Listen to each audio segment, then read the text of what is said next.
If you had to choose between $1 now and $10 tomorrow, you'd be richer if you delayed your gratification. Likewise, you'd have more pleasure and less pain if you ate healthy, controlled your alcohol and drug use, didn't watch porn or gamble, or lose control to any addictive disorder. But even though that makes sense rationally, people ruin their lives by repeatedly swallowing the bait of an immediate payoff. To understand why people sacrifice so much for so little, I'd like to introduce you to my little friend. I call him the pig, but his real name is the Problem of Immediate Gratification. This is a fundamental principle of psychology. Specifically, the immediacy of a payoff is much more powerful than the magnitude of the payoff. So a small but immediate payoff is far more influential than a larger but delayed payoff.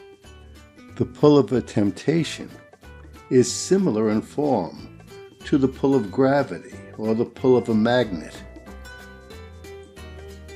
Like magnetism, the pig is part of nature, so you can't make it go away. But if you understand it, you can take it into account. Magnetism is a good metaphor. Here's a compass. It points north and south because the magnetic force of the Earth influences the behavior of the compass needle. I don't know you, so I don't know what your important motivations are. But whatever they are, they're analogous to the magnetic force of the Earth. This little magnet is analogous to the incentive.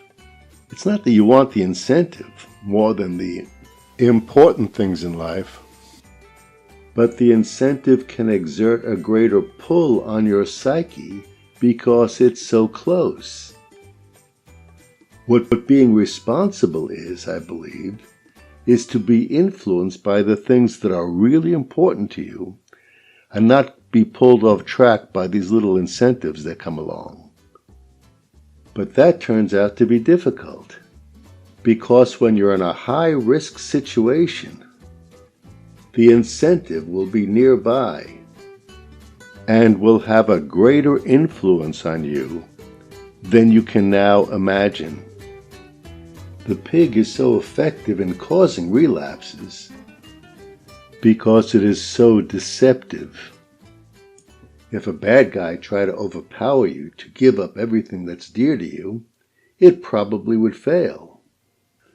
But because of its subtle nature, you don't defend yourself against the pig at the crucial moments.